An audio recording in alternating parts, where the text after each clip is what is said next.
Hello, Eileen. Good morning, Cliff. Yes, you did. Good morning. Good morning, everyone. Welcome to the Dawn Patrol. I'm Cliff Krieger, your host.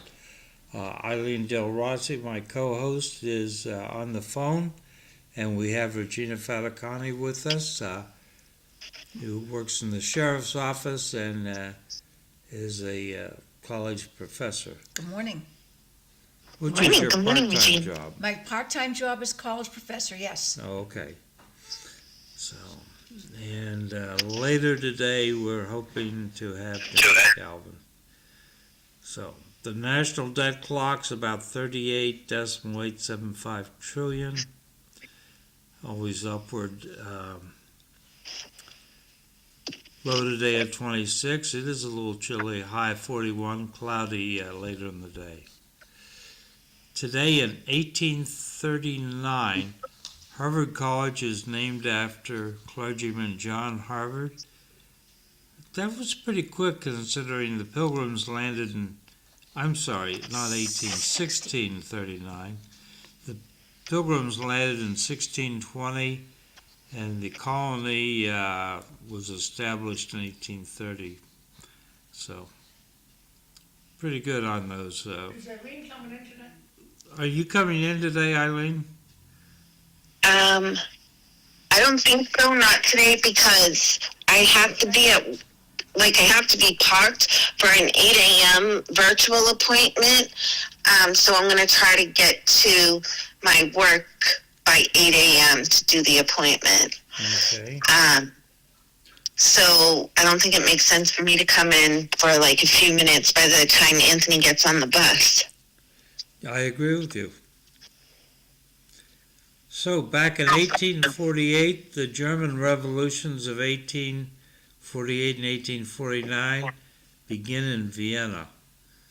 So, a very active period in Europe. A lot of people came to the United States. In 1862, the act prohibiting the return of slaves was passed by the U.S. Congress, effectively annulling the Fugitive Slave Act of 1850. Hey, Cliff, can you bend that mic down so it catches? There we go. 1930, the discovery of Pluto was announced by the Lowell Observatory. 1954, the Battle of Dien Bien Phu begins with an artillery barrage by the Viet Minh under Vo Nguyen Gap. The Viet Minh victory at Dien Bien Phu led to the end of the French Indochina War and French withdrawal from Vietnam.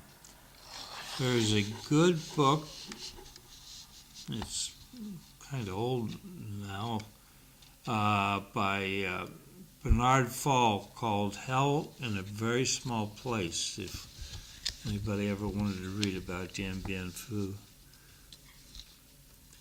In 1964, Kitty Genovese is murdered in New York City, prompting research into bystander effect due to the story that neighbors witnessed the killing and did nothing to help her. This has been, go ahead. I teach that in my classes.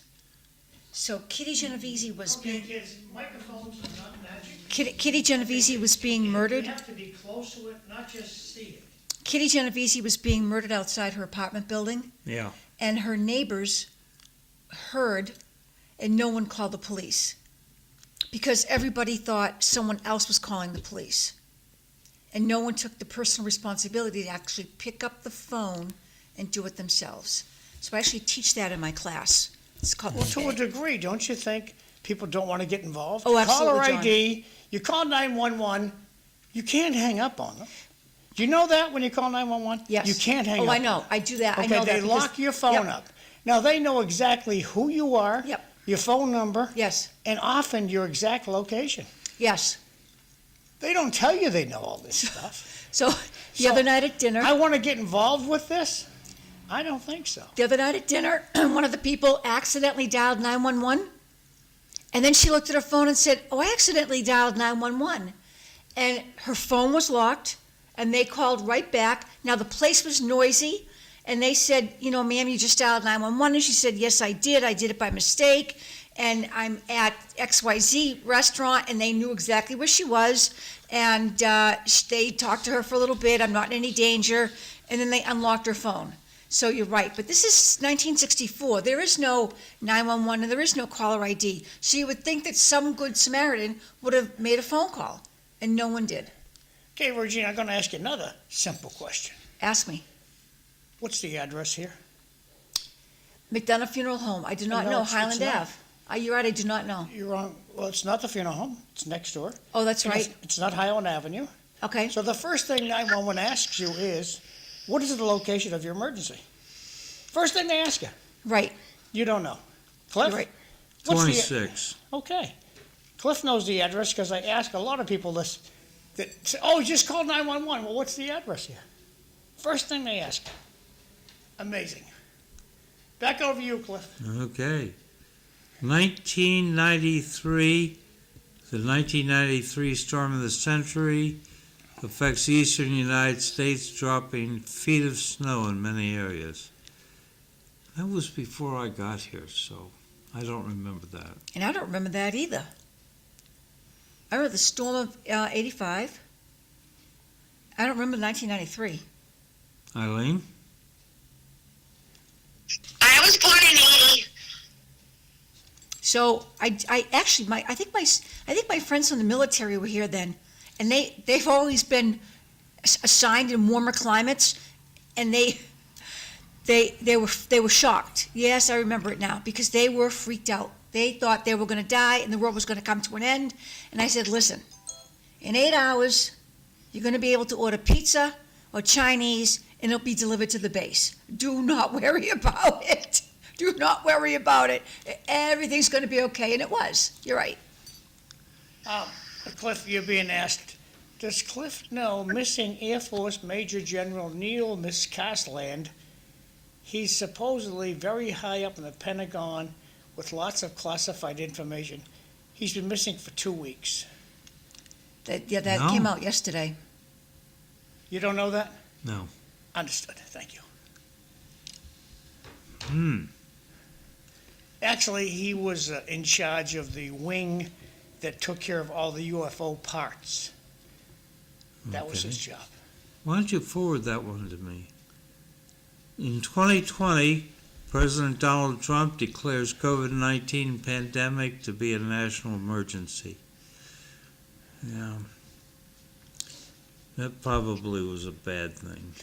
Yeah, because it really has changed our whole society. I still see young people who are fighting the effect of the lack of socialization from being home for 2 years and not socializing with each other for 2 entire Yep. years. It's terrible. Absolutely terrible. In 2020, Breonna Taylor was killed by police officers who were forcibly entering her home in Louisville, Kentucky, looking for her boyfriend with a warrant. Her death sparked extensive protests. 1855, Percival Lowell was born, after whom the Lowell Observatory out in Arizona is named.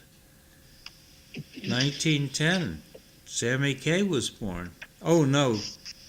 Yeah, he was born. Swing and Sway was Sammy Kaye. I'm probably the only one old enough to remember. No, I remember Sammy Kaye. He big fan of my parents. My parents were a big fan. 1901, Benjamin Harrison, President of the United States, passed away. 1908, Susan B. Anthony passed away. She was born in 1820. Assisted with the women's movement. Thank you, Yeah. Susan. Appreciate that. 2006, Robert C. Baker, American businessman, passed away. He invented chicken nuggets. Thank you, Robert. What would we do without you? Today's National Elephant Day in Thailand. It's Africa Scout Day. And tomorrow is Pie Day. March 14th or 3/14. I suppose that means that 3 p.m. is Pie Hour. Pi hour, that's Yeah. right. 3.14. Yes. Okay. So I guess the word of the day is run, hide, fight. Mm-hmm. Thursday we had an active shooter at Temple Israel in West Bloomfield, Michigan. Shooter's dead. The shooter is dead, and when I was listening to the news this morning, I was comforted by the fact that the shooter is dead by the armed officers they had It was inside the security. temple. They weren't cops, they were security. There was security. So the armed security. I use the word officers by the armed security that they had They're in the not s- temple. Technically, they're not sworn. It ticks off the cops Right. when you make security. They were cops. armed security that they had in the temple. That they, Four of them. pardon me? 4 of them. 4 of them what? So security people. Yep, they did the job.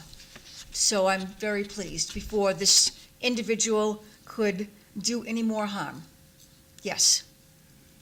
And there was a daycare class going on at the time, and those security officers did what they needed to do, took care of those children, took care of those teachers, and eliminated the threat. Yep. Plain and simple, eliminated the threat. And in the meantime, down at Old Dominion University in Virginia, attacker killed Lieutenant Colonel Brandon Shaw, decorated infantryman, who was teaching the class at the time, and the students rose up and killed the terrorist who shot their teacher. So I think so I heard that this morning, Cliff, so thank you very much for bringing it up. When I heard that the students rose up and took care of the shooter and killed the shooter, I thought, Now, I thought, when I said to myself, I must ask Cliff, Old Dominion, military college? No. Okay? So I thought, okay, because I thought to myself, okay, military college, then people are going to be armed.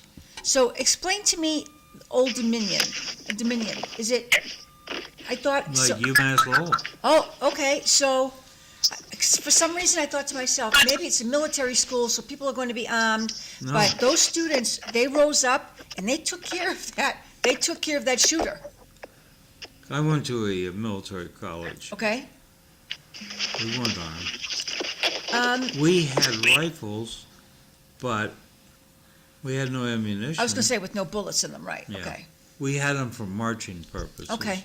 Well, some students in that college had actual weapons, or they used whatever was They had a available to knife. them. Okay, good for them. You never leave home without a knife. All right. So they took care of that intruder. And I thought to myself, people are now saying to themselves, I'm not going to be a sitting duck. And, they learned from Rhode Island, and they're learning from other situations where people are breaking into colleges and harming students, and they're saying to themselves, yeah, I'm not going to be a sitting duck. No way. And they're fighting back. Good for them. Yeah. Anytime you go into a new place, you need to kind of glance around, see where the exits are, Yes, you do. think about. How am I going to get out of here? Absolutely. Yeah. Absolutely. Right.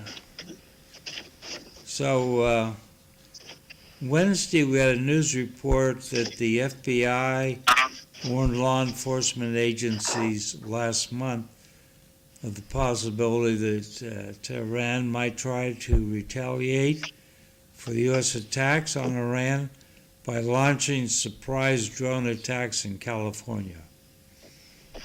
So that was from Reuters. The White House is sort of playing that down. But My expectation is that there could be sea-based drone motherships out there, or sleeper cells who came into the country between 2021 and 2025. And as I mentioned Monday, if you want to examine this kind of scenario, you could read Kurt Schlichter's book, The Assault. He's a trial lawyer, a retired Army infantry colonel. Eileen needs to mute her phone if she's going to keep making noises. Did you hear that admonition, Eileen? Yes, sorry. That's okay. He's a graduate of the Army War College. $7 on the Kindle, $16.25 as a paperback.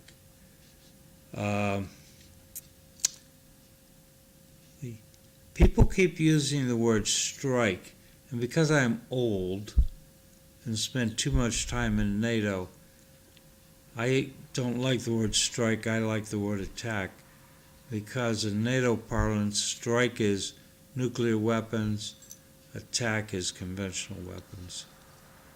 So fighter squadrons were FBA fighter bomber attack or fighter bomber or FPS fighter bomber strike, or they were ducks, dual capable. What? Those are old terms.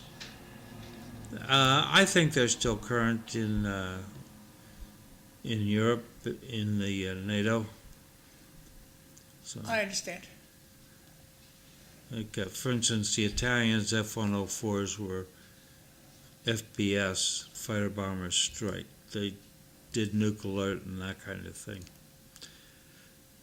But that's just the problem of having the right words and knowing them. There's been news about Secretary of War Pete Hegseth blowing billions on fruit basket stands, chairs, and crab. And let's understand, who did Pete Hegseth spend that money on?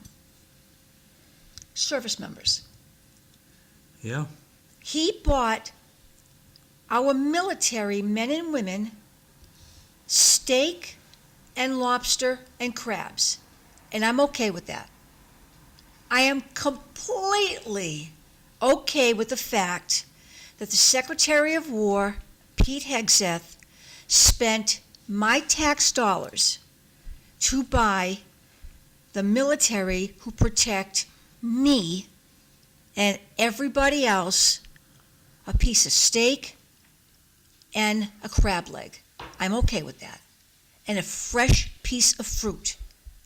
I am completely okay with that. And why is somebody getting all upset about that? I do not know. I do not understand that. Why does someone think that it's bad to give our servicemen and women fresh food when they're usually eating MREs, meal ready to eat, which is disgusting. And you can attest to that, Cliff, right? Yeah. So why is it bad to give people real meat, real seafood, and a real piece of fruit? I thought they had bases over there. They were eating in regular kitchens. They do. Well, why are you letting her say they're eating K rations? Who said that? Nobody's eaten K rations for decades. Never mind, Cliff. I got two texts here. Good morning. If it wasn't for the Second Amendment, would all be different. We're speaking a different language. How many politicians have armed security guards? Back over to you, Cliff. Yeah, we'll get to that later. What did you say, MREs? Meals ready to MREs, eat. yeah. MREs. Okay, so why are you letting her say they're eating MREs when they have housing over there? Sometimes they do eat MREs. How many days Not a week? everybody is in a chow How hall. many days a week? Depends. If you're an infantryman, you're probably eating MREs several days a week. If you're an airman, maybe never. Aha! There you go. And Cliff, you were in the Air Force. So you wouldn't really know what the Army was eating, would you? Well, except for I'm my just time poking associating. your balloon, that's all. Please continue. Except for my time associating with the Army. Like when Did the you have- Russians went into Czechoslovakia, Were you there? I was with the Border Legion out in the field. Eating MREs? Yeah, Wow. Were they tasty? they were okay. They kept you alive. Yeah. It wasn't a piece of steak, and it wasn't a crab leg and a fresh piece No. of fruit. Now, one of the funny things is the Democrats are dunking on Pete Hegseth over this, but the same kind of activity went on during the Obama administration and the Biden administration. Exactly. So I don't know why they're making a big deal of it under the Trump administration when it went on under the previous administrations. Exactly. I will give you also an example, John. A friend of mine in the military, now works for the city of Lowell, was in the big sandy desert, and the food that the Americans were being served was disgusting compared to the food the Italians were being served. The Italians were making fresh food for their military men and women every day.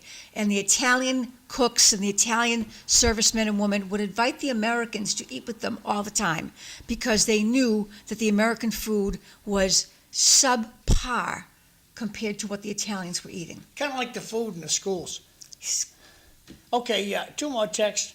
When the National Guard was called in to protect the Capitol building, they fed them raw chicken. Another comment from the audience.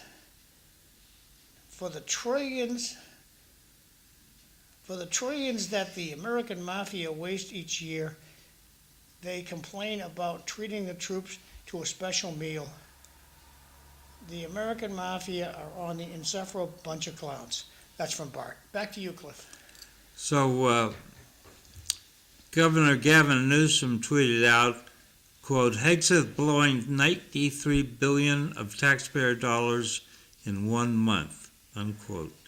And can you tell me what that's about? What's he blowing $93 billion on?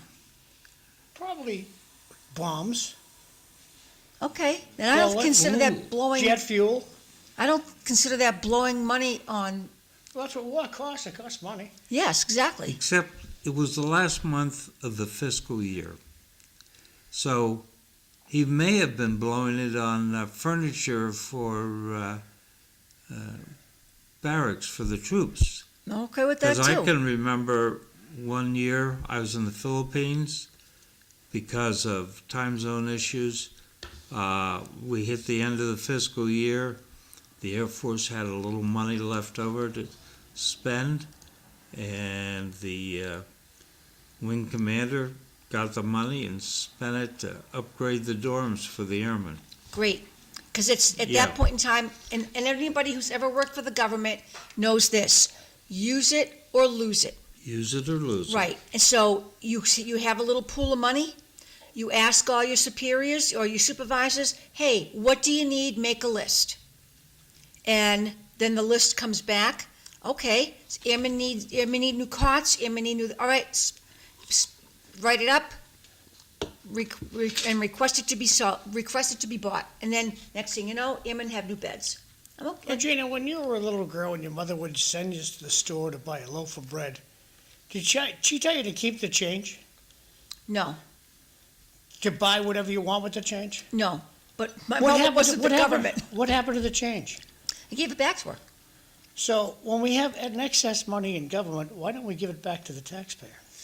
I understand what you're saying, Well, but that's my question. Why don't we do that? here's what usually happens. I know what usually happens. They blow it on buying candy and other things. They don't. Here's really what usually happens. When you give money back to the government says, oh, I guess you don't need that much in your budget, and gives you less the next year. And you never want to let them think you don't need that much. Because maybe the next year. What's wrong with that fact, Cliff? Maybe the next year you will have need too that much. Your budget's too big. You lied on the budget, what you really need. And why is that okay? Because maybe the Wait. next year, Wait, Okay. why do you say I- lie? You lied. No. People at that desk lie. The people in the government doing the budget are trying to figure out what the right numbers are, and they're making trade-offs. For instance, do we build daycare centers this year, or do we build a firehouse? You don't have money for both. It's not, In Lowell, we'll build neither and we'll hire your sister. well, that's a mistake. We need to vote for different people then. I agree. And I did want to shout out reporter Selena Zito dismantled this whole Lobstergate thing. She did a good job. and who does she write for? Washington Examiner and also New York Post. She's out of Western Pennsylvania. Nice. Comment from the audience, don't listen to the Democrats. All this talk about spending is a distraction from the truth. The bombing is working. That's from Jay. Thanks, Jay. So, good lead in, Jay. Thank you. We're at war. So, a question, why this war at this time? And people have offered up reasons. I heard one last night. I was listening to CNN in the 8 o'clock hour last night, and someone said it's to distract from the Epstein files. And what's your opinion?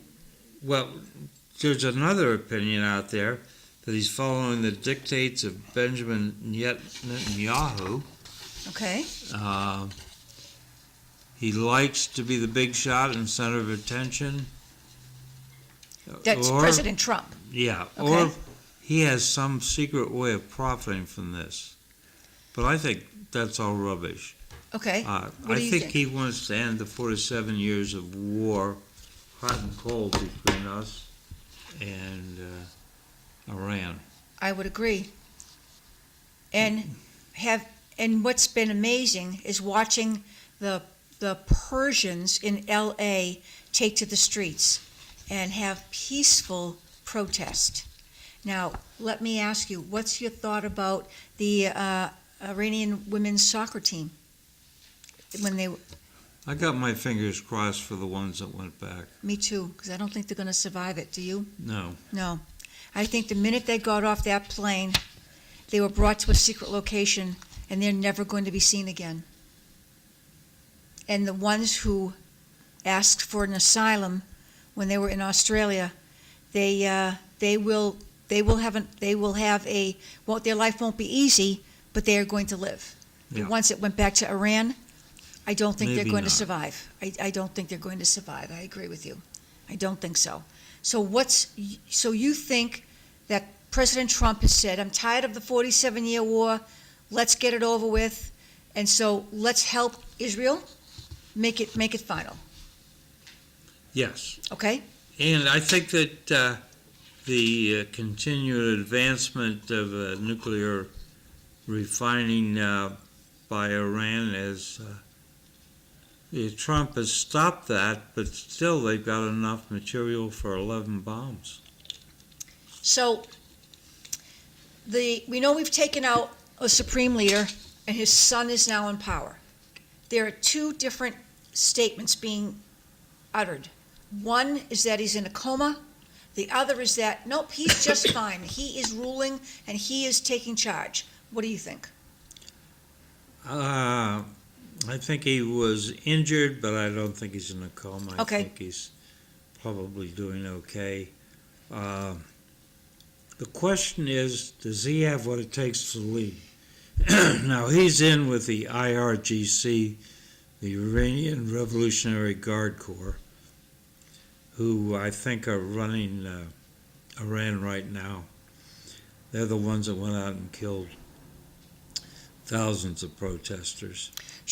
And so they're the ones, when I turned on the TV, I saw men in Jeeps, their faces covered, with machine guns, driving through the streets, just shooting people dead as they drove. What? Indiscriminately Didn't- shooting people dead. Didn't some federal judge ban them from wearing face masks? Well, they banned us from wearing face masks. They didn't ban them from wearing face masks. And so that's the I saw that and Cliff, I was astounded at the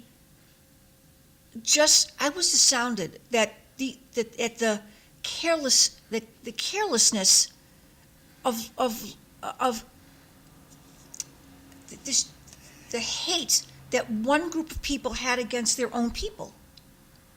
They killed their own people. And I thought to myself, these people are evil. They're evil.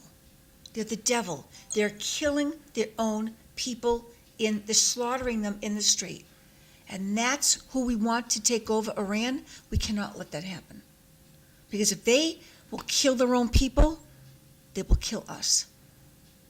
They will kill us. And everybody else. And we are the great Satan. Right, exactly.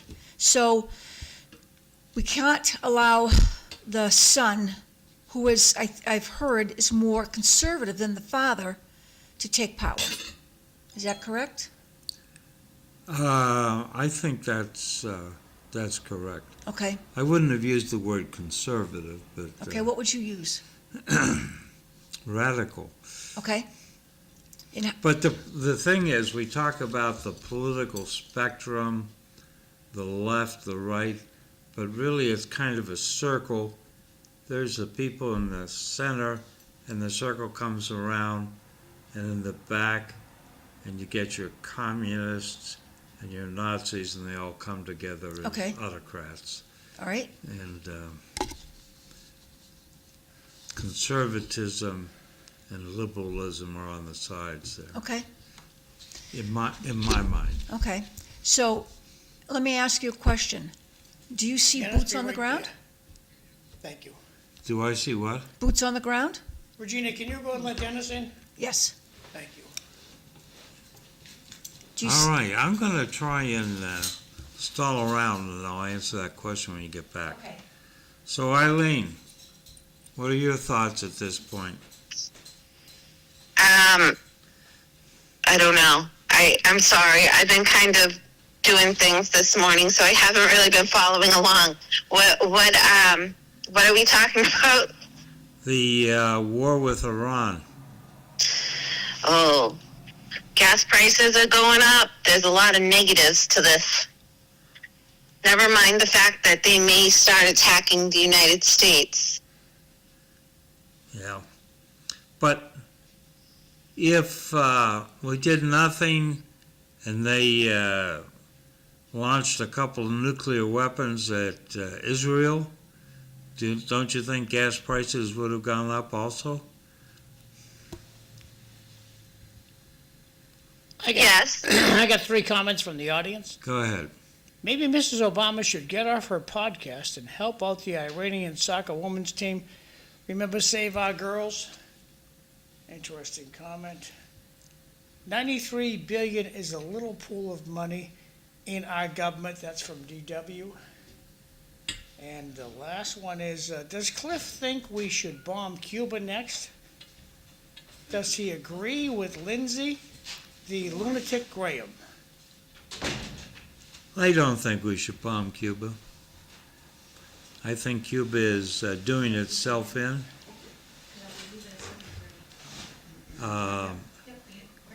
Iran has a lot of lovely people who live there. They just have a terrible government. Yeah.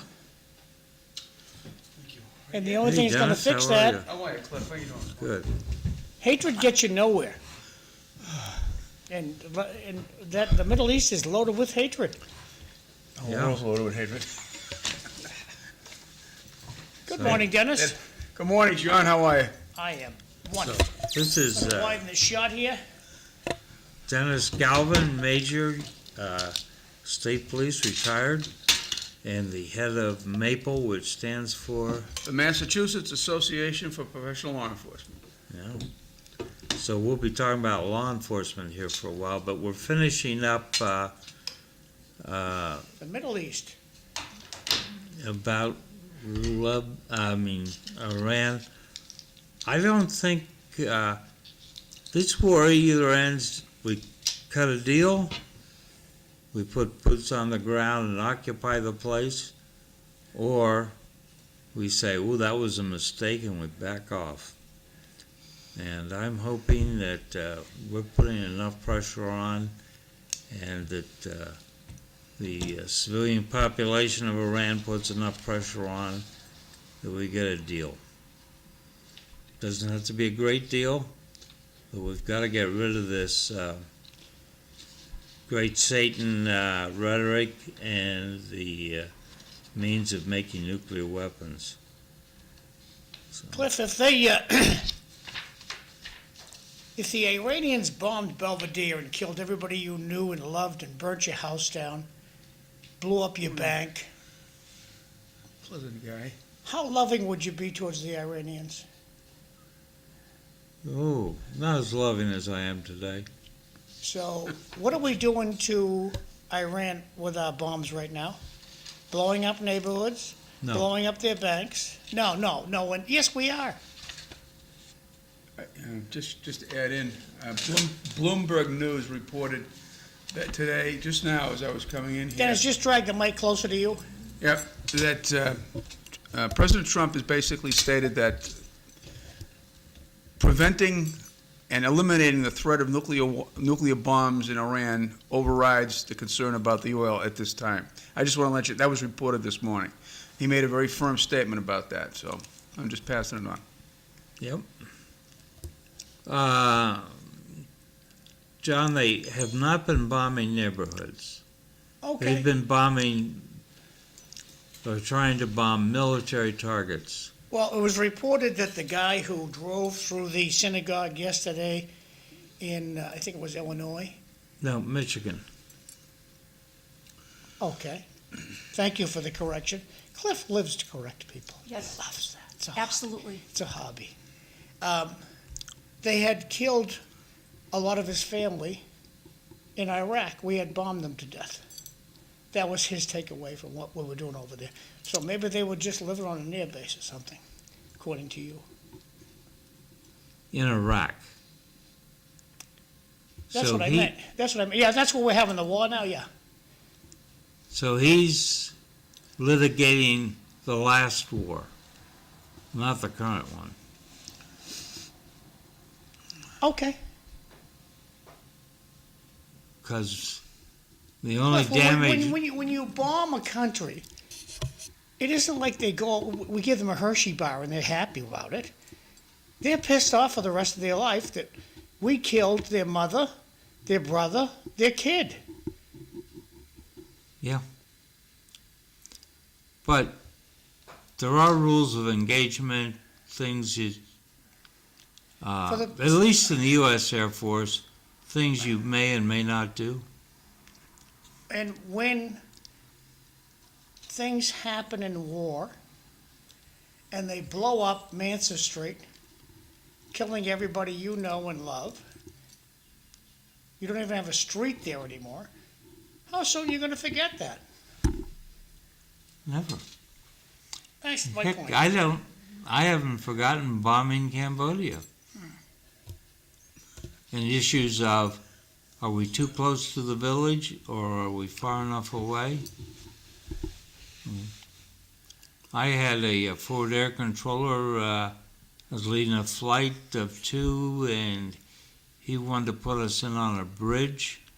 And I said, it looks like it's too close to the village. And Question from the audience. Did we walk away from a deal 2 weeks ago with Iran? Does Israel have nukes also? I think Israel has nukes, yeah. yeah. Absolutely. So I asked him to confirm it with the Airborne Command and Control Center, and he said he did. And just to make sure I was talking to the right guy, I had my backseater authenticate, make him do an authentication where And- we call out a couple of letters and he has to come back with the right letter.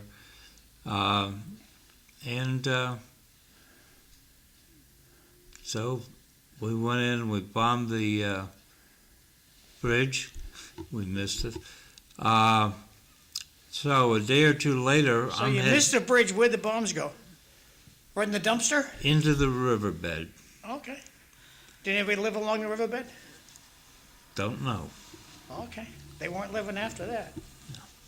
So, a couple of days later, I'm heading home to the United States on R&R, and I'm at the civilian terminal in Bangkok, Thailand, Don Muang Air Base, airport, and I'm going up an escalator, and there's two guys in Americans in flying suits in front of me, and what are they talking about?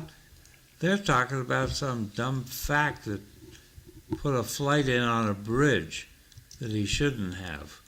So I did not feel too happy about that. But in war you get stupid people, you get mistakes. What do you think happened to the tanker that crashed? You got any inside information on that? I have no inside information, but it sounds like a mid-air collision to me. I richly agree. They may have been refueling another tanker, and the aircraft being refueled flew up into the other one and damaged it. My guess is one of the pilots was horsing around with his big jet.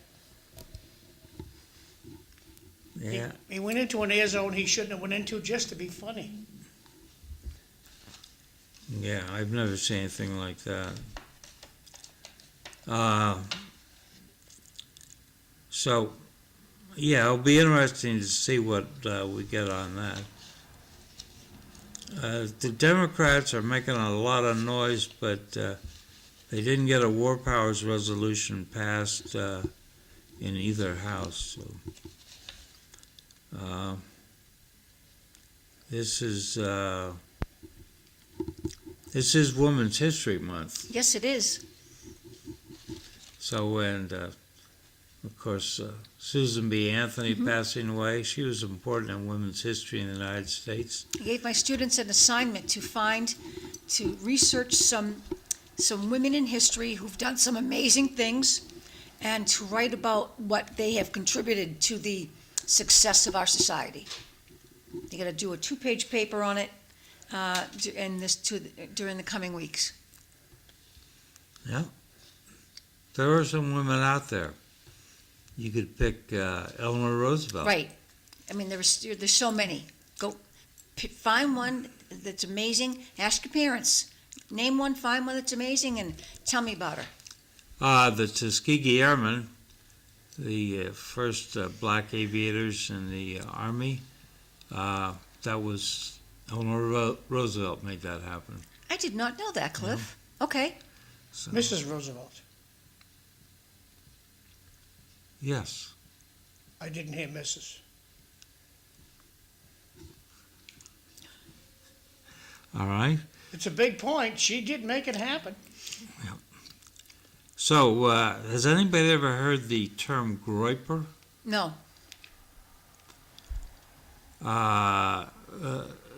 Groyper is a friend of Pepe the Frog, a big green ugly cartoon, and on the, again, another one of those far right things which is circling back around towards authoritarianism. Nick Fuentes leads what's called the Groyper Army, and some people are saying Charlie Kirk Shooter was a Groyper. I doubt that very much. So this is they've taken a cartoon and they've made a real army over this? A Well, group of it's an people? informal political grouping. Okay. Oh, boy. All right. But they are They've taken MAGA to an extreme. Okay. Just something we should be aware of, I think. I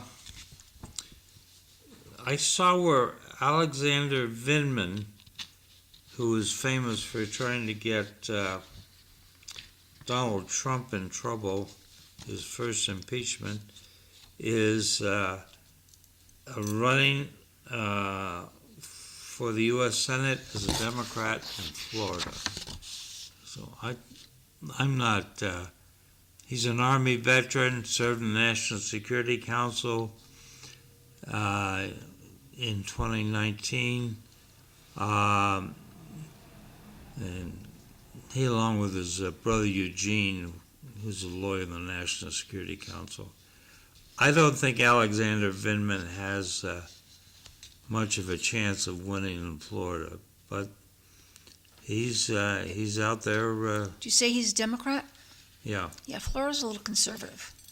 And I think Florida is Trump country. Would you say so, sir? Would you say Florida's Trump country? I would say so, yeah. Yeah, I think Dennis and I are both agreeing that you're going to have a hard time if he's an anti-Trumper. So yeah. So Eileen, we're going to talk about the school.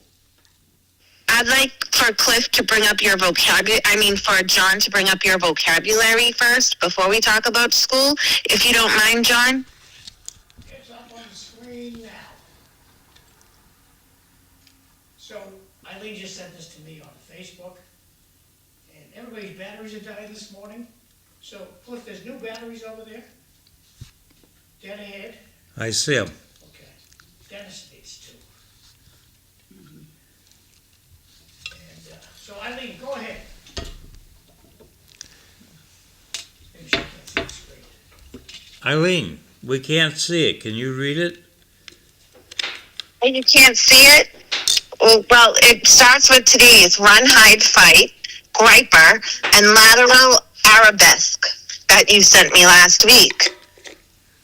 A lateral arabesque is a management strategy moving the employee to a different position with a larger and more impressive title. Well, why do we? You really can't see it? Yeah, it's up on the screen. You can see that we're working on battery changes. Go ahead. Eileen, we're working on battery changes. Just proceed. Okay. No, I started your vocabulary list. It's a fun little activity. All right. So, Cliff, in your experience as a wing commander, that statement that you get promoted to the place where you do lackluster performance, I forget what they call it. Promoted to a level of incompetence. It's Level of incompetence. Is that true? Does that happen in the Peter Air Force? principle. Yeah, that's right. The Yeah. Peter principle. Does that happen in the Air Force? happens everywhere. Yeah, Everywhere. yes. Why do we promote people who can't do the job? Because we can't get rid of them for one reason or another. They're in a union. They have a government job. They were doing know a good somebody. job before they got Right. promoted. They know somebody. They were doing a good job. That's why you promoted them. Exactly. Right. And it turns out they weren't ready for the next level. Yes. Why can't we put them back there? Because someone else has the job that they were in, that used to be in. Have you ever demoted anyone back into a lower level job? Yep, How did it work out? they understood. Well, Christy Nome is When now they come going to to you and have... they tell you they can't do the job, I can't do the job. Okay, well, we're gonna give you back your old position, and we'll have Margaret take over here. If they come to you and say, "I can't do the job," Yep. then you're a lucky manager. Well, when I tell somebody, look at, shovel those steps and get rid of all that snow, and it doesn't get done, at what point do you ignore it? I guess in the military, we just ignore it. They did the best they could. That's good enough. It's not good enough. So I'm gonna ask that person, Mildred, why is the snow still all over the front steps? So I can't do it, John, I can't do it. Okay, well, and I just tell her, we're gonna give you back your old position, and we're gonna give, Rose this job. That's how it works in the real world, but I guess in government, Well, Christy Nome just found out it works in government too, right? do we promote her? Yeah, to be demoted. We gave her a side job, We gave her a side job. We just took- so she can pay her bills. we gave her a side job to say, because the president wanted her to save face. What do you think? Yeah, I think so. Wanted her to save face, so you go over and be part of this Western Hemisphere, get the drugs out responsibility, and we're going to put someone else in to take over where in your position. Right? Made her an ambassador. Made her an ambassador. She Okay. will become an ambassador at the end of the month. Nothing wrong with that. Nothing wrong with that at all. So, Good gig if you can get Yeah. one. Oh, yeah. Eileen, I saw where Lowell High Air Force ROTC cadets were told to not wear their dress blue uniform on Thursdays Why to- is that? Wow.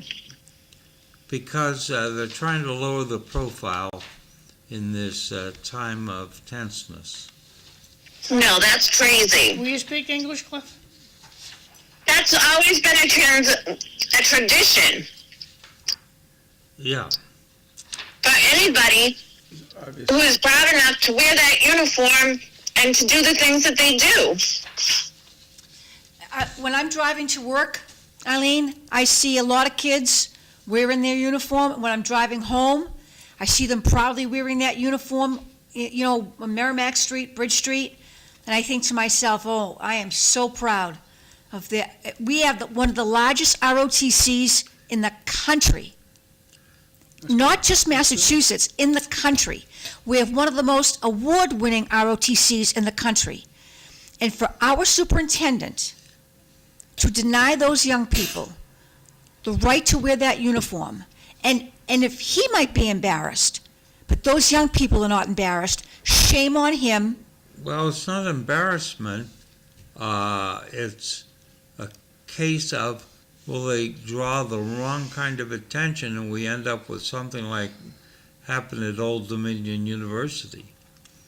And What happened at Old Dominion? the head of the ROTC was shot and killed yesterday. So did that order just come down yesterday from Lowell? Yes. Well, no, it came down from National ROTC headquarters. Oh, I didn't know it came down from the National. Yeah.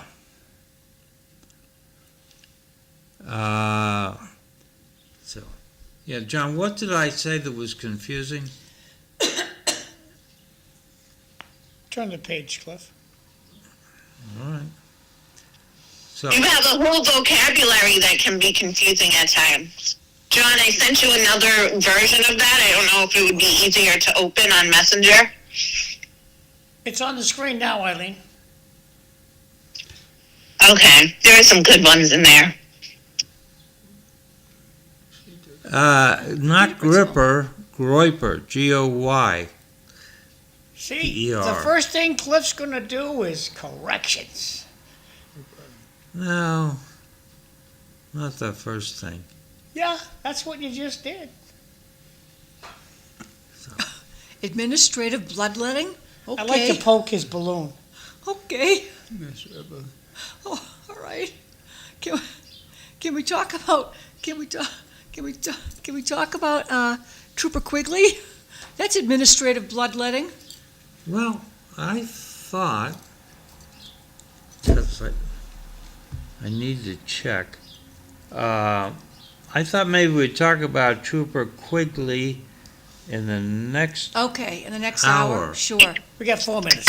And just for your frame of reference, that's just 2026 so far. And I think I've missed a few. We haven't even gotten to 2025, 24, 23. so is this part of the English National Association of English Teachers desire to no longer have people educated in how to speak English?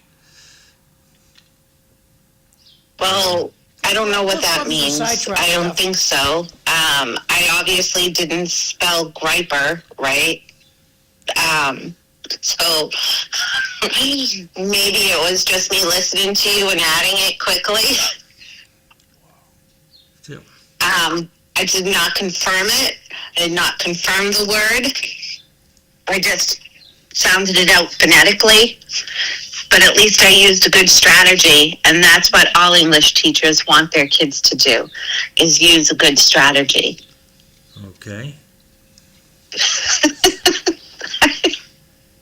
This is Cliff language. How about kleptocracy? What's kleptocracy? Kleptocracy. What is it? It's a society of thieves. If you were to go on the median strip of 495 and stop every car and ask them to define that word, what percentage of the people in the cars would be able to identify that word? I would know it. You have to be watching Beacon Hill for many years to understand Right. what And kleptocracy is. kleptocracy, that's, I think you're right. How about Yes. intifada? You would, Intifada. That's basically a revolt against Israel by the Muslims. And yes. again, if we stopped all the cars on 495, what percentage would know what an intifada is? Only those who were concerned with the war of what's going on right now. Okay, so So, John, what Communication. word do you use to describe Minnesota if you don't use kleptocracy? Thieves. fraud. Thieves. Thievery. Fraud. That's So about fraud. if you stopped all the cars on 495 and you asked them what fraud is, they'd say welfare in Massachusetts. Yep, you're right. John's right. Yeah, but the problem you got, John, is half the cars are probably receiving welfare. So, you have to be careful about who you talk to. Good point, Dennis. Oh, Dennis is right. So I think Man. communication is using words people understand. Oh. The anti-icers. Cliff's, if he's boiling up an idea here. Go ahead, Cliff, and we're going to go to break. No, I just think that our job is to help people get a bigger view of the Cliff, universe. most people watching this show are my age, your age. Their brain's full. That's pretty good. Their brain is full. So Oh, we're going to go off to break land There's only so much your head could take. yeah. before it explodes. Yep.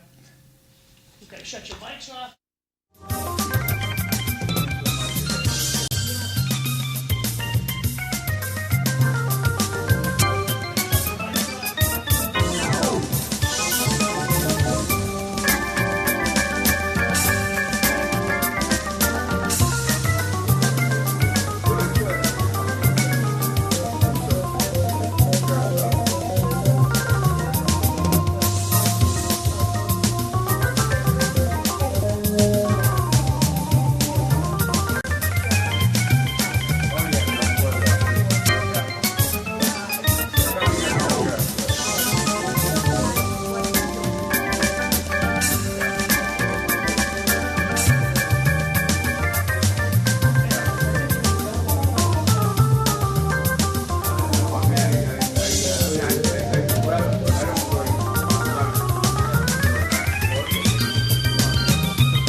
Good morning, everyone. Welcome to the City Life Show. I'm Cliff Krieger, your host.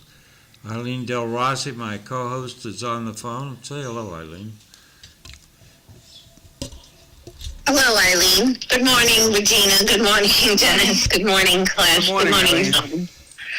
All right. So, right next to me, Dennis Galvin, retired from the state police, and Major. Dennis Galvin. the head of Maple. And beyond him is Regina Faticanti, who works in the sheriff's office and is a university professor. And of course, we have our producer, John McDonough. So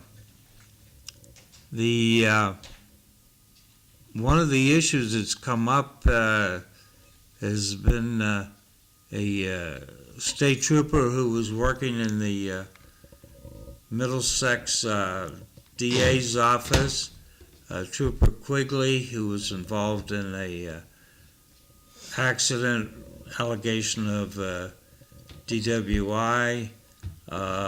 It seemed to get broomed, and now this has come to the surface, and it's impacting a murder trial here in Lowell.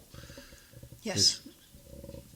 So he was involved in an accident, Cliff, where he hit a van where a man was in a wheelchair, paraplegic, and the gentleman died 32 days later, Dennis? Something like that, yeah. And the family is suing, and when they and it's taken forever for evidence to come to the family, and when the evidence finally has, it's information about Trooper Quigley's blood alcohol content has finally come to light, and it was, Dennis, correct me, 0.11? I heard one report was 0.14, but I think 1.1, I've also heard that one, Okay. too. He was over the limit. Clearly way over the limit. And he was drinking at a bar or a tavern or a restaurant prior to getting into his cruiser. And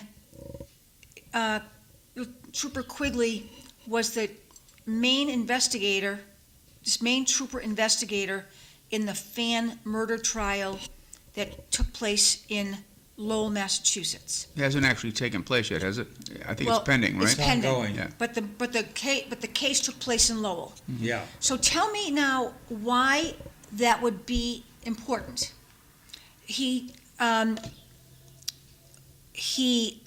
would that matter to the Fan brothers? It was a gift for the Fan brothers. Well, one of the primary concerns that in any prosecution that's being brought forward is that the officers and the people that are participating in the investigation have absolutely no taint of bias or deception, and their credibility is absolutely established. A police officer makes his or her living based on their credibility.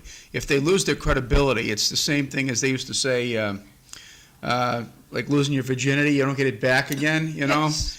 And to a police officer, when you lose your credibility, you're basically no longer any use to the organization you belong to.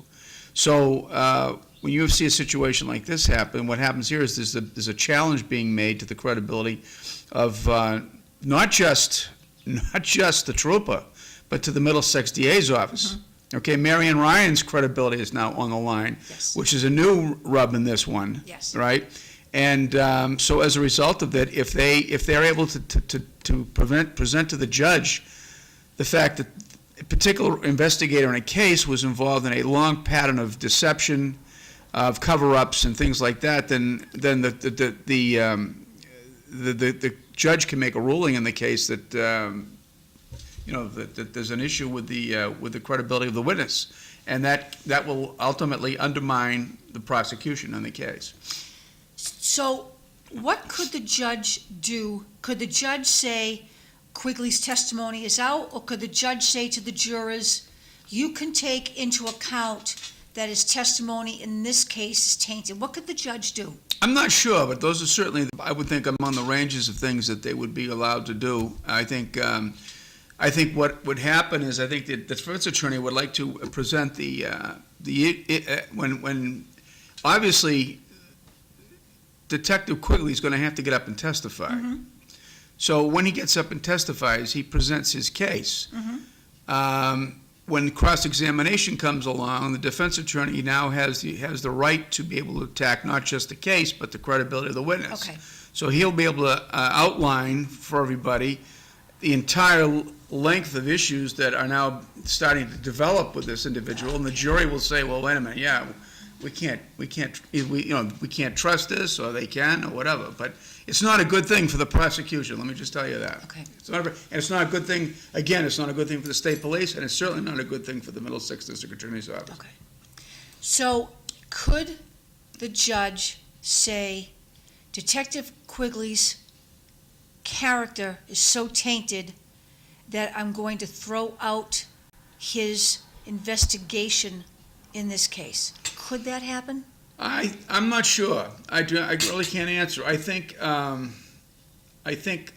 judge, my experience would be that the judge would allow the jury to make that decision. Okay. Right? Okay. And then let the defense attorney The defense attorney do have all a the field dirty day, work, right? right? Yeah, he does. He Okay, has so a the field defense day. attorney does the dirty work Right. of really crushing Quigley's, character because of this other incident. Well, a good parallel is what Jackson did to Proctor. Yeah, okay, Okay. all right, okay, perfect. All right, perfect. And now, and that's perfect segue, because now we have the Karen Reed trial is back in the news. Mm. And the Karen Reed trial is back in the news because somebody had to make some apologies. Eileen, you still with us? Yes, I'm here. I'm all for it. Yes, Okay, so yes. Eileen, Apologies. Who yes, had to make an apology? I'm sorry, Regina. What did you say? Who had to make an apology last week? Is this a court order? Oh, the attorney Diller for the McCabe's and the Alberts, because he used false words in a motion that he thought he heard, but he did not actually hear. Oh, boy. And he heard, I'm bleeping dead, and he put that in a motion and attributed those words to Karen Reed. Now, those words were never uttered by her. She was able to come forward with testimony and show, I didn't say those things. He fabricated or came up with something out of thin air, put them into a motion to get her set to keep her cell phone, and he had to apologize in court to Karen Reed in front of her and her attorneys and the judge and say, I made a mistake. Karen Reed did not utter those words. And we will be working with the Norfolk District Attorney's Office to return Miss Reed's cell phone to her. Yeah, did you see the part where Alan Jackson didn't even look at him and then just kind of flicked the top of his suit off like he was just a little bug? No, Eileen, I didn't see that. I just read the news accounts, but that must have been quite enjoyable for people to see. I didn't see it, but I just read the news accounts. Cliff, what were you going to say? They've had that phone for 2 years. Yes, Couldn't they have exploited it in a couple weeks, a month? absolutely. They just, what it is now, Cliff, it's just to aggravate the woman further. It's just to aggravate her further because they hate her. Because they hate her. I get it. Your friend, your brother is dead. I understand. But somebody in the McAlbert's house knows who killed that man. Not Karen Reed, but somebody in that home. And they're trying very hard to make sure that never gets out. And part of trying hard to make sure that never gets out is to abuse Karen Reed. So I'd like to hear what Dennis has to say about Absolutely. this. About what she's just talked about? Yeah. Yeah, I mean, obviously, it appears to me that there's grounds to suspect some serious, I guess you could call it, professional misconduct on the part of the attorney. I mean, the attorneys are supposed to be, they have to be explicit in what they do. And if the question is going to be how willful is it? But that whole instance down there, this whole case really draws into question the entire quality of justice in the Commonwealth of Massachusetts. I mean, this is a seed bed of corruption down here. I mean, this is really bad. Everybody in there. I mean, I'm fortunate. I'm glad that the justice system worked in the sense that the jury and a good attorney were able to get her off. But as far as the judicial situation down there and the police situation down there, it is a significant problem, and it's not something that has to be looked at. It's endemic to a lot of different parts of the state. Now you're seeing it happening up here in Middlesex District Attorney's Office. Right. You know, I mean, I was just thinking about this. You know, up until probably maybe 5 years ago, most of the state police misconduct was bureaucratic in the sense that involved. Taking tax money or federal funds and you abusing the federal funds. But now you're starting to see victims. Okay, so Carol Reed is a victim, right? She's been, her situation has been maligned. Her life has been upset.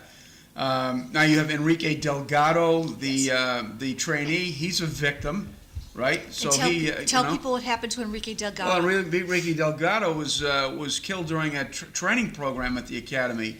And four state police officers have been indicted. So now you've got that. Now you have the situation where there's obviously with this Quigley Association was an individual who was murdered or killed. Not murdered. He was not murdered, but he was killed in a car crash. And the state police process, which was when I was there, was a very solid, defined process. If you had done something like that, it was very real, very. I can't think how you could have covered it up. Back when I was there. Now that's just one of several incidents that are just broomed aside.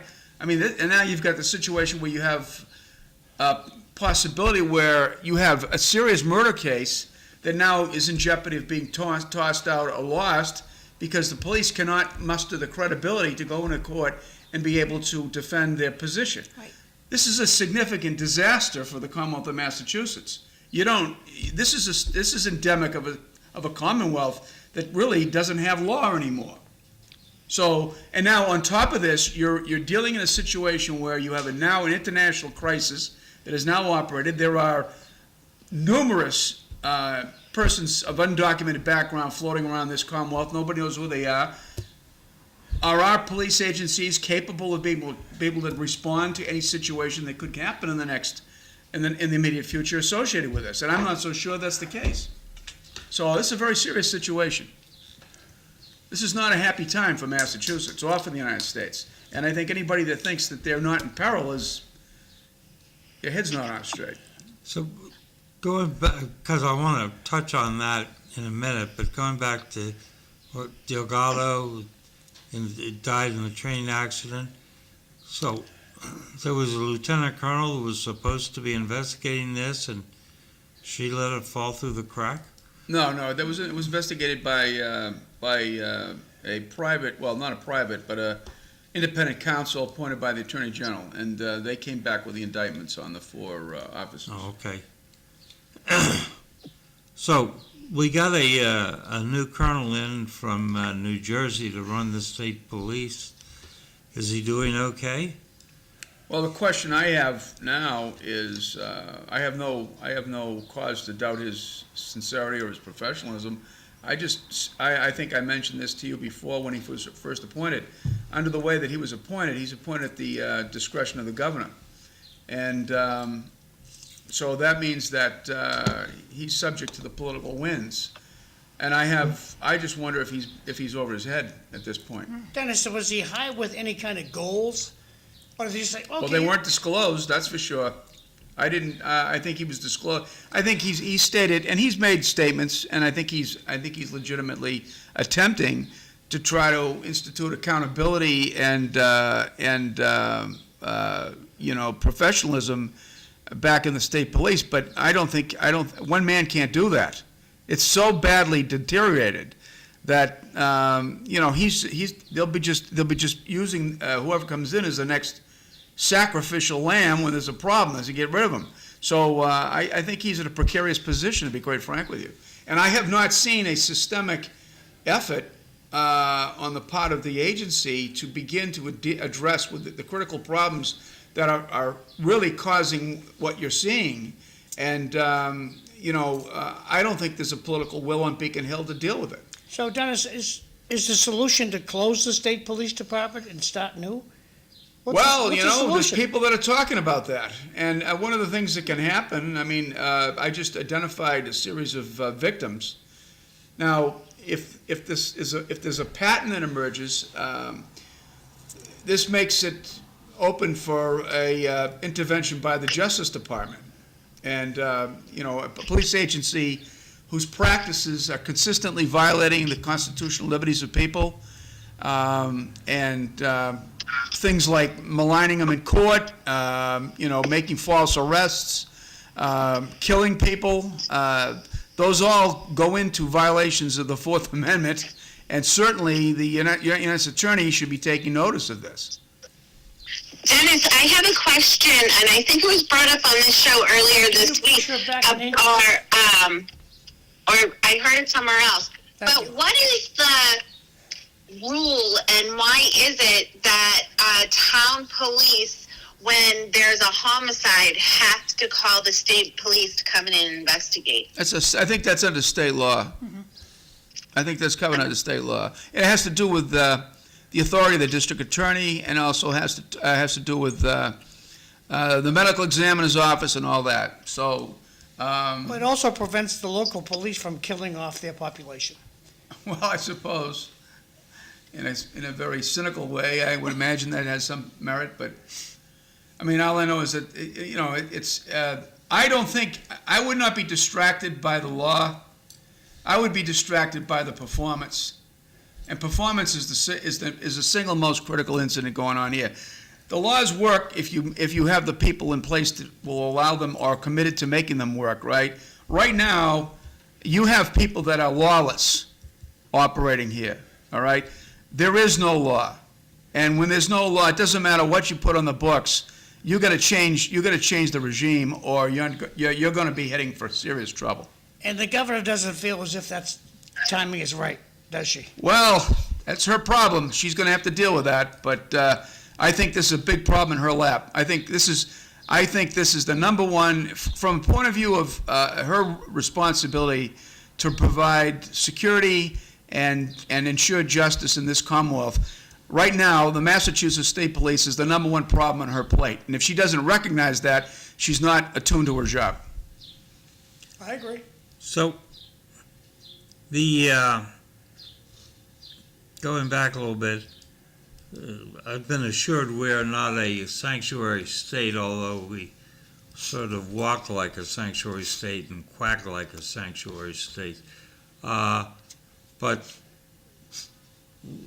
do you see if there really is a Iranian sleeper cell and volunteer terrorist threat that we could be in trouble here in Massachusetts? We could be in trouble, serious trouble. And I'm not going to go into details, but when I was the executive officer of transportation, security director down there, we had run a lot of simulations about things. All I'm going to say is it doesn't take a lot of people to be able to take this Commonwealth and throw it into chaos. And anybody that's disciplined, anybody that has a plan, anybody that's been trained can be a formidable opponent to the agencies of our own security agencies here.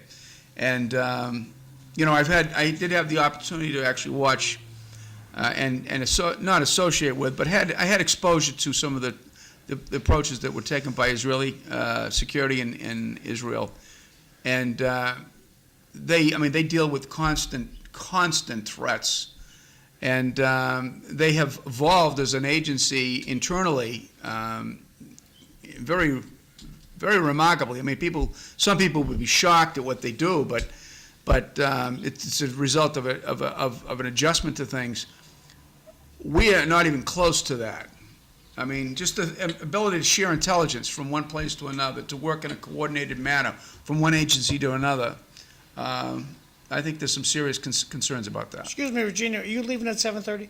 Yes, I am. Okay, then I'll do the announcements at 7:30. Okay. Dennis, we talked about this during the break. The media is not putting it out there. We're at war. Keep your eyes open, look for suspicious activity. What's that? Everything's gone wrong, it seems, in America and especially in Massachusetts. Well, we've talked about this before. We have a divided country, okay? And don't assume that everybody that you're talking to has the same interests and concerns about what this. Some people think that chaos is a good thing for this country, all right? And some of them are in influential positions. So you have to be aware of that, and you have to understand that you can't necessarily rely upon traditional institutions that you thought were, representing the best interest of the country to do that. You're going to have to play it on your own. You're going to have to figure out what's going on your own. I hate to say that, but I mean, it's just the way things are. There are people who will take advantage of crisis without any sort of a moral reservation about the good of the country, the good of the people. I mean, most of it is, a lot of it is being driven by agendas that are, many cases, anti-American, anti-capitalist, anti-Christian. And what happens is, you've got different people working in league with each other. So you have to keep your eyes open for that. Right. So, Dennis, we've got an FBI office here in Lowell, Massachusetts. Is there cooperation between that office and the state police and the local police? Well, I can't really speak to that because I don't have any personal experience. But Yes, there is. Yeah. Yes, there is. There is? Mhm. Regina, I think you're full of coke. Okay. As long as I've been around, it's been a turf war between the state cops, the local cops, the federal cops. Because when the federal cops show up, who's in charge? The federal cops. And how do you think the state police feel about that? They probably don't like it. Okay, so this business of saying, they get along like Well, husband I and didn't wife say they get who are along. about to get divorced. I didn't say they get along, but I do know. You indicated everything was wonderful. Well, they do work together on occasion. I think because they have to. Dennis could probably count on one hand how many times they work together. So I do know that the state police, sheriff's office, local police have task forces. And we join with Tewksbury on a task force. I know we have several of them that work together. Sometimes right? NEMLEC, Yep. and sometimes you realize that, I gotta call the feds on this one because now we're branching into their territory. Well, they have jurisdiction over Right. terrorism. And so I'm not saying they like it, but sometimes you gotta bring them in and you gotta tell them, hey, this is what I found out. This is what I have seen. And so sometimes they have to work together. Yeah.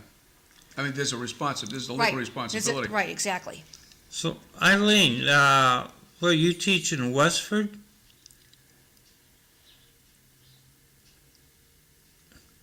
I think it might be. Yes, sorry. Okay, so has the school system passed out any word to people about increased concern for active shooters, terrorism events, or is it just still business as usual? Yeah, well, I've only been there since after February school vacation, so I can only speak to that, and no, I have not seen anything to that effect. I'm sure they follow all the options-based training that they're mandated to do at the beginning of the school year. So what about Lowell Public Schools? Have we cranked up our attention to this matter at all, given that we started bombing Iran? No, I that's actually a very good point, Cliff. I got some comments from the audience. This is pretty cool. The best way to get around these state problems uncovering the corruption is to underpay your public defenders. This way the corruption can continue.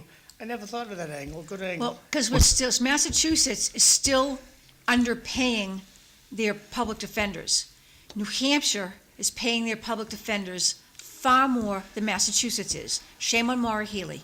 And another comment, the fish rots from the head, and Governor Healey looks the other way on these incidents. She is consumed with Trump derangement syndrome. That's from DW. I think every time she talks, she drags him into the equation. Maura, solve your own problems. Don't blame them on Trump. Solve them yourself. Channel 4, 5, and 7 do the same thing. I know, What- it's what- pathetic. What You're right. What about her office out in Springfield? Ooh, big problems out there. Big drug problems out there. Yeah. And now they found out that the guy in Springfield was hooked up with the guy in Texas, and they were going to sell copious amounts of drugs here in Massachusetts. Yeah. Unbelievable. Yeah, this is Her handpicked guy had convictions, issues, and didn't you perform a query and figure that out?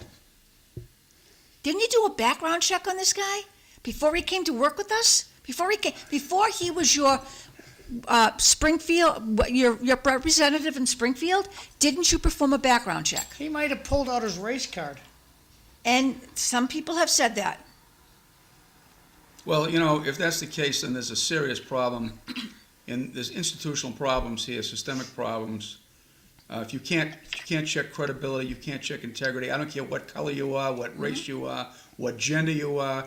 If you're a thief, you're a thief. Right. If you're a crook, you're a crook, and you shouldn't be anywhere near government service. And if you can't do those due diligence, then you're putting the public in serious jeopardy. And you shouldn't be able to order a pound of drugs to be delivered to the governor's office in Springfield. Yeah, Yeah. that's pretty pathetic. But Have it kinda delivered by tells it- UPS. That puts it where you're at. That's where we're at. Have it delivered by UPS. Oh, But you know my what? You know what the goodness. telling thing is? Ugh, You know what the real telling thing is? It is the issue of the audit at the legislature. Therein lies the Yes, whole crux of the matter. Absolutely, Dennis. Okay? What are they afraid of? What are they afraid of? They're hiding things there. Right. And Diane DeZoglio, to her credit, is putting her whole credibility and everything Yes. on it. They're beating her up on a regular basis, and she's pushing forward with this. And therein lies the whole center of the problem, right Yes, I would agree. And she said, I was asked this during my campaign, and I made a campaign promise. I'm going to fulfill my campaign promise. I'm going to request an audit. And since she got sworn in, she's been trying to request that audit. What is the legislature and the Senate afraid of? What are they trying to hide? That they do not want this audit. They should arrest the two guys who run the place, the guy who runs the state reps and the guy who runs the state senate. They should arrest both. The state police should arrest both of those guys. And there. The thing is, let me share this with you, John. I'm going to explain. I'll give you the benefit of 20 years of political experience here. When you go out and I would say that at best in Massachusetts, Republicans and even in moderate districts can probably hit maybe 45, 46% of the vote. Okay. Okay? I mean, if they're really good absolutely. Yep. and they can do it. They can't break that 50%. And I always wondered why. And then I remembered, during my time of campaigning over those years, I probably hit over 15,000 doors in various campaigns. And I would always get this little repeating thing would come back. It says, well, and we would be pushing economic development, better crime, good policies. And a certain percentage of people would say to me, well, Dennis, I like what you're saying, but, I can't go along with you. I says, why not? I says, well, my brother works at UMass Lowell, and I don't want to take his job, right? So what the Democrats have done, and the budget reflects it, Yes. is they bought a certain percentage of the vote. Yes. And they hold it. And you know, the legislators have no leeway. There's absolutely no deliberation that goes on in the State House, right? I can still remember growing up when you'd hear debates in Beacon Hill. You don't hear that anymore. Everybody comes in, nobody wants to say nothing. The speakers tell what they're going to do, and it's a racket. The state is a racket. I'm going to give Regina the final word, then I have a comeback to you. I'm going to agree with Dennis. There is no more debate. Because if we were able to debate, we would be able to ferret some of this Yes. out. I would agree. Dennis, I agree with you. Government employees have been told, if you don't vote Democrat, there's going to be changes. You're going to lose your sick days. You're going to lose your job, You're going to right? lose your sick days. You're going to lose your pension, and there's going to be a call that you push excellence out the door. Right. So you got mass corruption. An entire population has been corrupted. And so, And with that, I'm going to say goodbye to everybody. so look, I'm going to. You guys should shut your mics off over there. I got a bunch of announcements about 3 minutes long here. So just bear with me. Tonight, Zachary Chow's having a party. He's having a party down at the Athenian Corner, 207 Market Street. Good luck to you. Be careful. So if you'd like to support Zachary in his election to the 18th Middlesex District, he'd love to see you tonight at the Athenian Corner, 207 Market Street. And if you go to his website down here, he doesn't have a web. That's his phone number, and that's his email. Moving Stay right warm. along here, we got St. Patrick's Day party is tomorrow. And can you shut her mic off? No, I'm talking about Eileen's mic. Pot of gold. Just bend it way up. Pot of gold.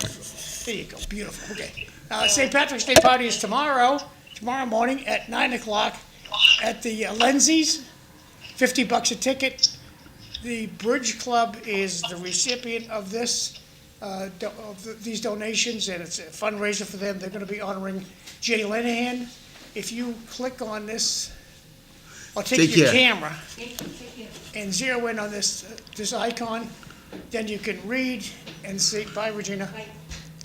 It'll bring you some opportunities you can donate to the Bridge Club. This Happy St. Patrick's Day Lowell Firefighters Club, they're gonna have corned beef and carrots dinner, and that's gonna be Tuesday, March 17th. They're gonna have it until they run out of it. Always a good time over at the Lowell Firefighters Club. Thanks for doing this. And they're right across the street from the Demulises of the Market Basket on Fletcher Street. And their address, if you want to put it in your GPS thing in your car, is 362 Fletcher Street in Lowell. Out in Tingsboro. This is a great dinner they have out there, and they're going to have it Tuesday, March 17th, 4 to 8 p.m. All tickets sold at the door. A bargain for old-timers like me, $6 at the Tingsboro Sportsman's Club, 90 Westford Road. Very tasty corned beef and cabbage dinner. Daffodil Day is coming up at Lowell General Hospital, March 19th, 9 to 4 p.m. at both campuses, both Lowell General in Pawtucketville and Saints campus in Belvedere.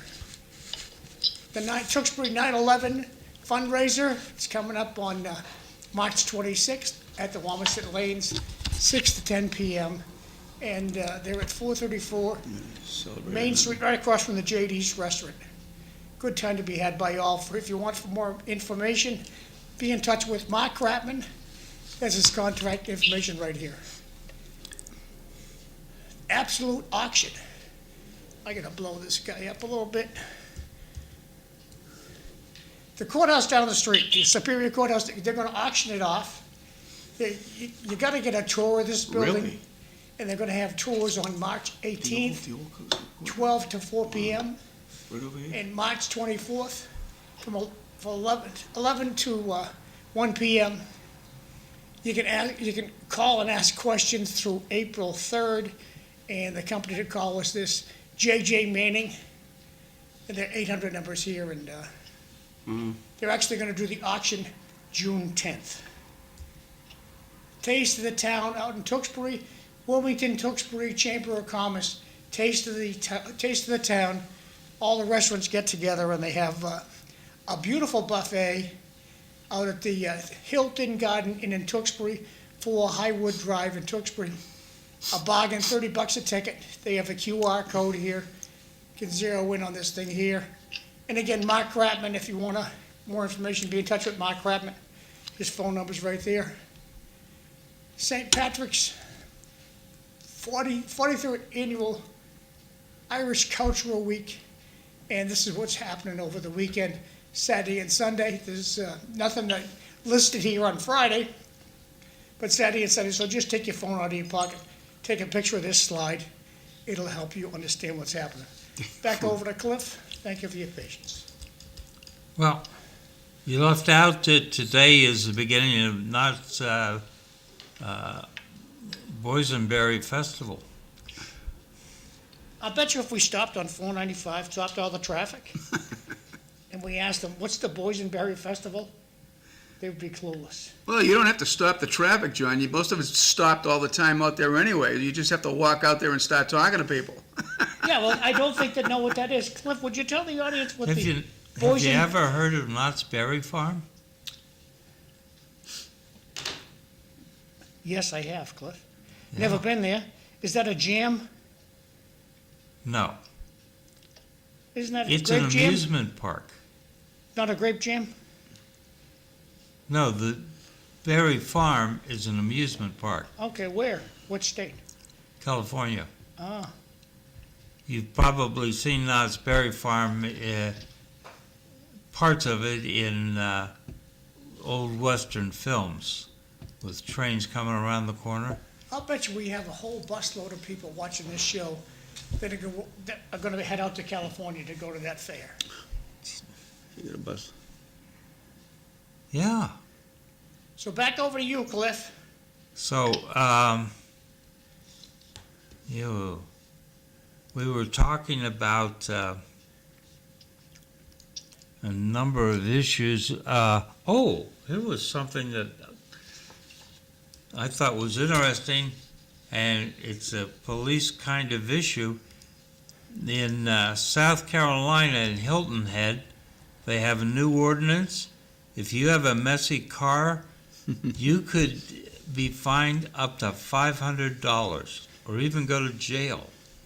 Now, what they mean by messy car is old-timers like myself. You can remember when the Beverly Hillbillies moved to Oh, yeah, sure. moved to Hollywood Yeah. and how much stuff they had packed on their van.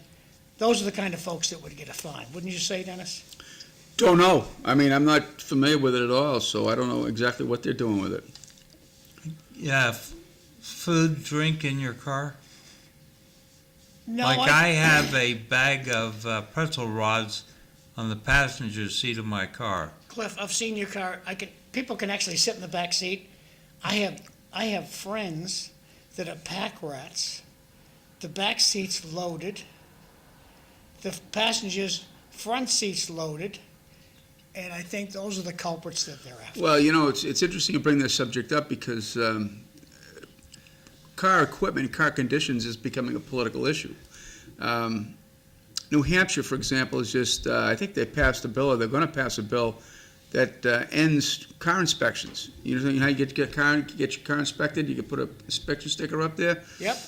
There's been a movement to do away with that. And up in New Hampshire, I think both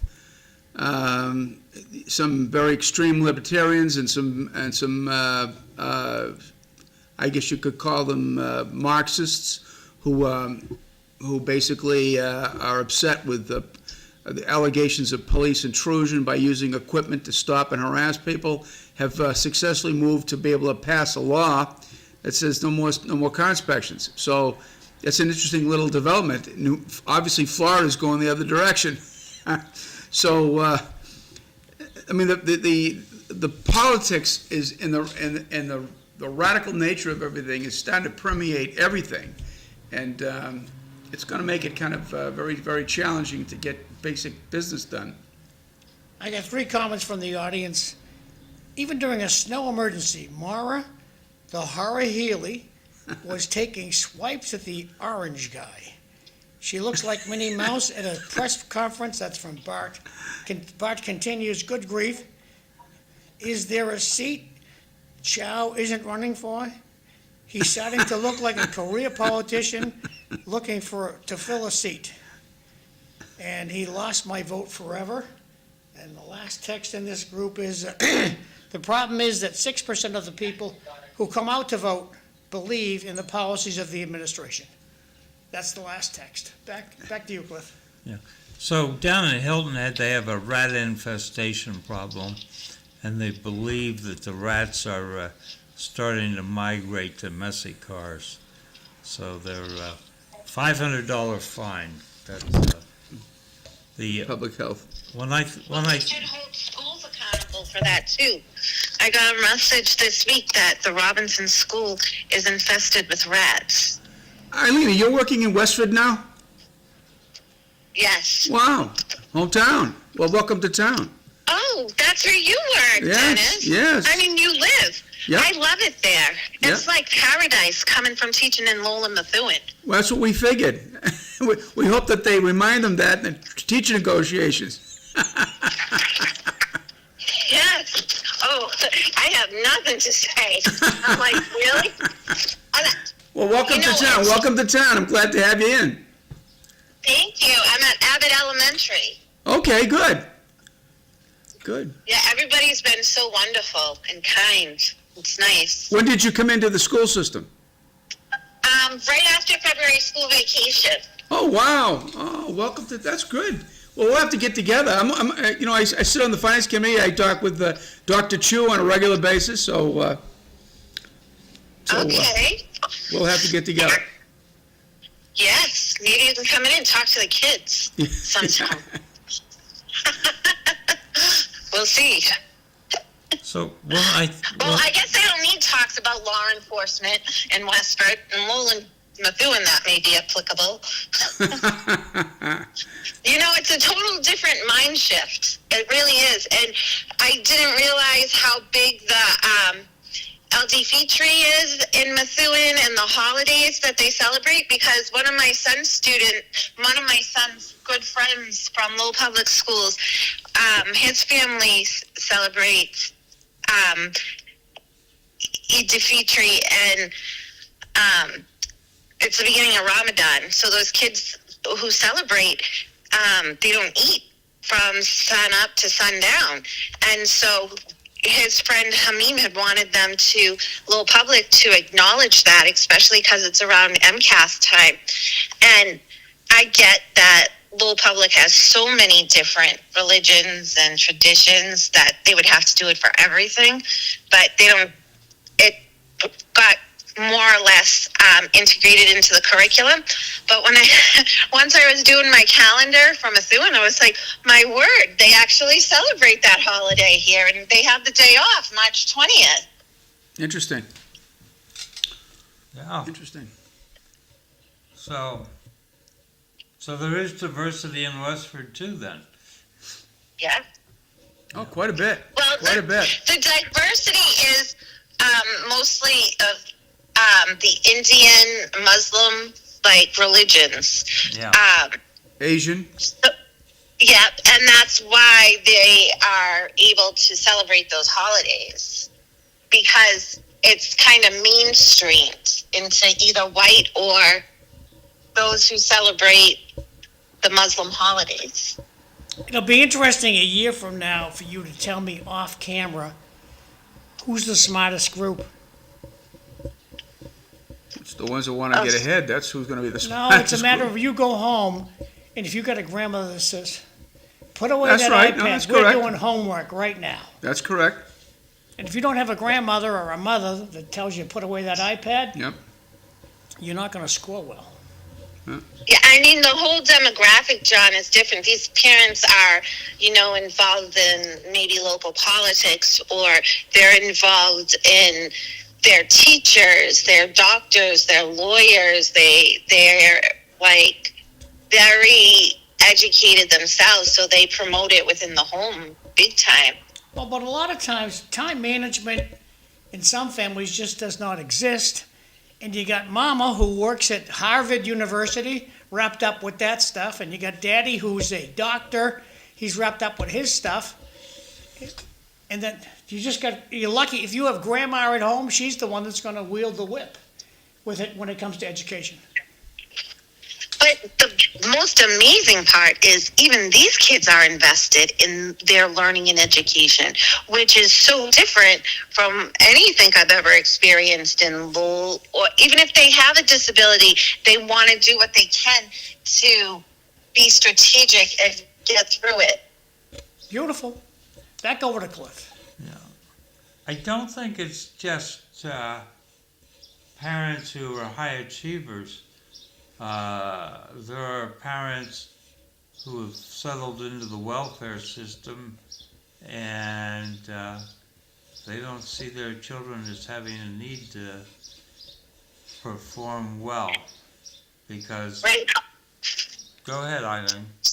There was an Will Kane episode this past week talking about the demographics, and I snapped a picture of the graph. I'll send it to John. But whatever that episode of Will Kane was, I believe it was on Wednesday night, of the intergenerational growth of welfare. Yeah. Well, welfare isn't forever, but in Massachusetts it is. So, I mentioned these stats on Monday, and I don't think that they're definitive, but they're indicative. SAT average score, scholastic aptitude test for high school students. Massachusetts, it's 1109, which is better than Connecticut, which is 990. The top is Kansas at 1256. So 1256 is 150 above Mass. But Alabama's 1157, better than us. Mississippi, 1197, better than us. Louisiana, 1195, better than us. I mean, if I was going to pick three schools with three Mississippi states, does better than Massachusetts, huh? if I was going to pick three states with bad education, they would be Alabama, Mississippi, and Louisiana. Well, where is News Center 5 on this?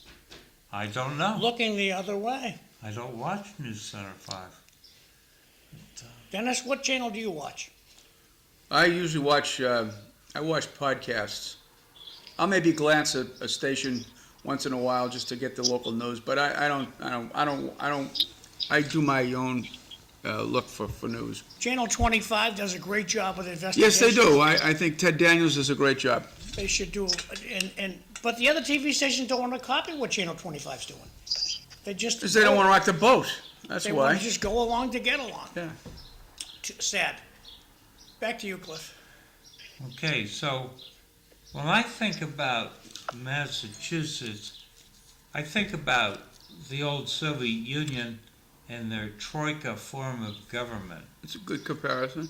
Or East Germany, one or the other. Yeah, where we have, as our troika, we have Maura Healey as the governor, we have Karen Spilka as the Senate president, and then we have Mariano as the leader of the House. Cliff, Eileen sent this. All right. From Fox News. How you like that? Sharing households using any welfare raised by generation of the household head. So I can't process all this good stuff. Eileen, did you spend any time? Can you explain what we're looking at here? Oh, we're not looking at it. Actually, I didn't. I recognized it as something we often talk about on the show, but I figured Cliff, with his fast brain, could organize that in his head. But I forgot to also send it to you guys, too.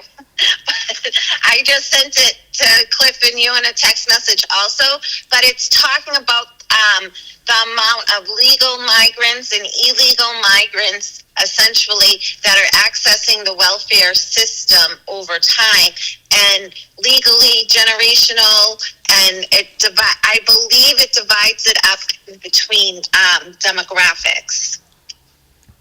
Okay, comments from the audience. How much per student is the cost to the state? I think it's $18,000. I think I that's thought it what, was about more like 30 grand. I can't speak. Last I heard was $18,000 for every kiddo that goes to school in Lowell. Speaking of Ted Daniels, he was at the Lowell police station yesterday. Channel 25. Oh, Was he ferreting out a story or what? That's all the text says. No, he's about the only real independent reporter that's out there right now. Channel 25, it's a good take. I think it's 806. Yep, I agree. I would agree with that. Dennis, you have Comcast? I do. If you go to write this down, 4405, channel 4405, and you scroll up one channel at a time, those are local newscasts from California, Texas, Detroit, Chicago, New York. So if you start at 4405, that's out in San Francisco, and you just scroll up one channel at a time. It's like yesterday in Michigan where they had that shooting where they had the synagogue Right. drive-through. Yep. I went to Detroit News. Bingo, they had live coverage all day on that. Yeah. Fantastic Yeah, stuff. that's good stuff. Back over to you, Cliff. Thanks. so, yeah, you mentioned San Francisco, the mayor and his security detail got in a fracas out there. A homeless man, Tony Phillips, who was living in a tent in an alleyway, and the mayor went up to him and told him he should move. Then Phillips took umbrage at that, didn't know who he was talking to, and the security guy and Phillips got into a little bit of a tussle. That's why the security guy's there. And so the judge dismissed the charges, saying it looked like the security guy was the one who was on the offensive. Well, that's California for you. And to a degree in Massachusetts. Yeah. But see, in Massachusetts, you wouldn't have a hearing on that for 3 years. Well, might get dismissed because of no defense attorney. In The courts, the state police, we should just tear them up and start anew. The courts are a freaking mess. So, and sadly, so is the state police. Yeah. So anyway, the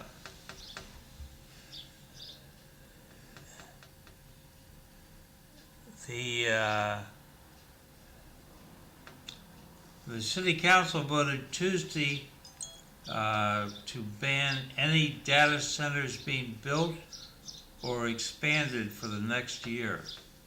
So I realize that down the Sacred Heart area, they're all upset about the data center and noise and pollution. But Yeah, I guess it's been emitting a lot of pollution, and that's the major concern. Did you guys also know that there was a bat at the Lowell City Council meeting?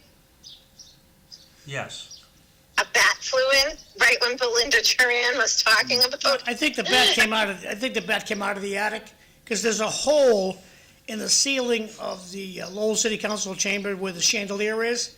So I believe he came out of the dark. That's kind of symbolic, huh? I like that. It Wait, disrupted the no. meeting. not about my city councilor. Comments from the audience. Did you know San Francisco has a Lowell High School out there?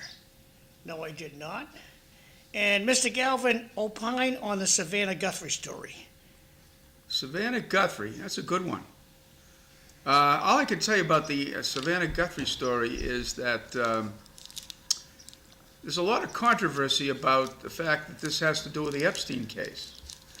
And I'm not quite sure what the relationships were, but there was some implications that there was retribution to this. However, A lot of the evidence suggests, from what I've read or seen, is that this could have been a simple random home invasion in which the woman was in the house at the time and either had a physical problem or maybe was murdered or whatever, and then just removed from the scene. And so I think it's one of those two things. I mean, I haven't seen a compelling case to indicate that this was some sort of retribution for information for sharing information on the Epstein matter. When are you going to tackle that one, Cliff? Huh? What's that? Oh, we got to see, guys. Everybody's talking about the Epstein case. I mean, this is the number one. If you want to know who's running the world, just look at the Epstein people. The whole system's revealed for you.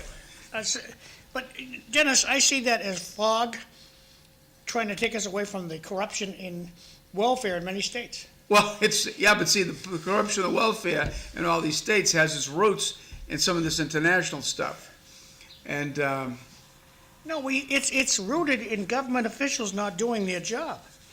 yeah, I agree with you. And it's, if you... But there's been a big change, John, and you should know this because you're a private business guy. You take 50 years ago in Massachusetts. As I said, I grew up in Brockton. You guys were Lowell, and I remember Lowell coming here in 1972. This was a place that had small business in it, right? There were people. There was chambers of commerce. There were people working. They were exchanging. What do you see here now? Nothing, right? It's all been cleaned out. No capital, nothing. So there are forces at work here in Massachusetts, and I'm not going to let everybody off the hook either, but the economic foundations that underpinned the society that I grew up in are not here anymore, and they were beyond our pay grade. So I mean, it's a shame to see it, because I think the economics is what transfers over into public attitudes, where you want to be self-reliant, you want to preserve yourself, you want to be independent, you don't want to take a government handout, you need to rely on other people. There have been institutional policies that have wiped all that stuff out, and I think we need to find out why. Be a good program. Well, people shopping on their computer as opposed to going out to the store. Yeah. That's what kills small business. Yeah, but the problem, I think, was a little bit down the road before that. It was, Yes. I think there was a reluctance to actually take responsibility, to take a corporate or a state job as opposed to open up in your own business, things like that. I saw people I grew up with in my folks' generation. They prided themselves in the ability to go out and start a business, and you don't see that anymore. Sales tax. That's it. That's a big one. Big issue, Yeah, issue. I agree. So Dennis, you gotta say goodbye because we're out of time. Well, it's always good to be with you guys. Thank you much for inviting me. Cliff? Well, we hope to have you back. And I hope everyone has a good weekend. And I'll see you on Monday. Happy St. Patty's Day. We'll see you tomorrow at breakfast. Thanks for watching. Have a good weekend. Yeah. Bye, everyone. Bye-bye, Eileen.